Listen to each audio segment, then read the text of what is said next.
নমস্কার, তিয়াশার রান্নাবান্নাতে আপনাদের সবাইকে স্বাগত। আজকে শেয়ার করব হোটেল বা রাস্তার পাশে যেসব দোকানগুলো থাকে সেখানে যেরকমভাবে ডিমের কারি বিক্রি হয় সেই রকমভাবেই কিন্তু আজকে এই রেসিপিটা আমি বানিয়েছি, তাই ভাবলাম আপনাদের সাথে শেয়ার করি। তার জন্য কিন্তু পুরো রেসিপিটা অবশ্যই দেখবেন।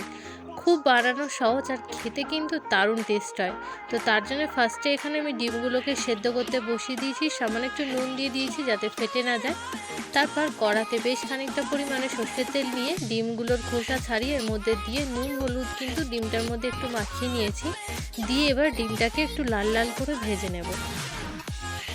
ডিমটাকে কিন্তু খুব বেশি ভাজার প্রয়োজন নেই, তাহলে কিন্তু ডিমটা একটা শক্ত কেমন চামড়া চামড়া টাইপের হয়ে যায়, খেতে ভালো লাগে না। তার জন্য কিন্তু একটু হালকা এরকম লাল কালার হলেই তুলে সাইডে রেখে দেবো। তারপর ওই তেলের মধ্যে একটু সামান্য পরিমাণে সর্ষের তেল দিয়ে দেবো দুটো মিডিয়াম সাইজের পেঁয়াজকে একদম মিহি করে টুকরো করে নিয়েছিলাম পেঁয়াজটা।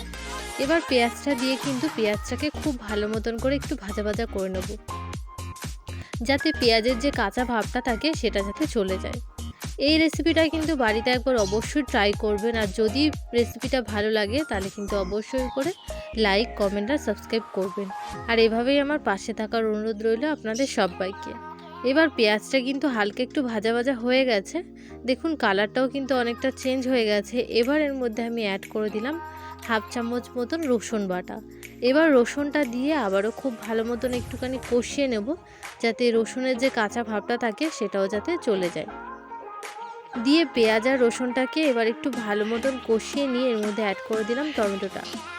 একটা মিডিয়াম সাইজের টমেটোকে 4 টুকরো করে নিয়েছিলাম, টমেটোটা দিয়ে দিলাম। এবার টমেটোটা দিয়ে একটু ভালো মতো নাড়িয়ে সারিয়ে আবার একটু কষিয়ে নেব। সব উপকরণকে একটু ভাজা ভাজা করে নেবো, যাতে সব উপকরণের যে কাঁচা ভাবটা থাকে সেটা যাতে চলে যায়। রেসিপিটা যদি আপনাদের ভালো লাগে তাহলে কিন্তু অবশ্যই লাইক কমেন্ট আর সাবস্ক্রাইব করবেন। আর এইভাবেই আমার পাশে থাকার অনুরোধ রইল আপনাদের সবাইকে।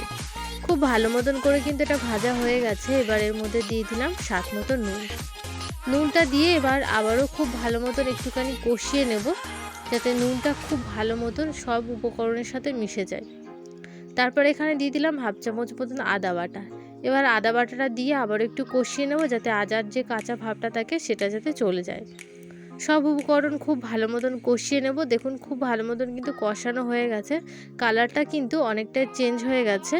এবার এর মধ্যে অ্যাড করে দিলাম হাফ চামচ মতন হলুদ গুঁড়ো, হাফ চামচ মতন লঙ্কার গুঁড়ো।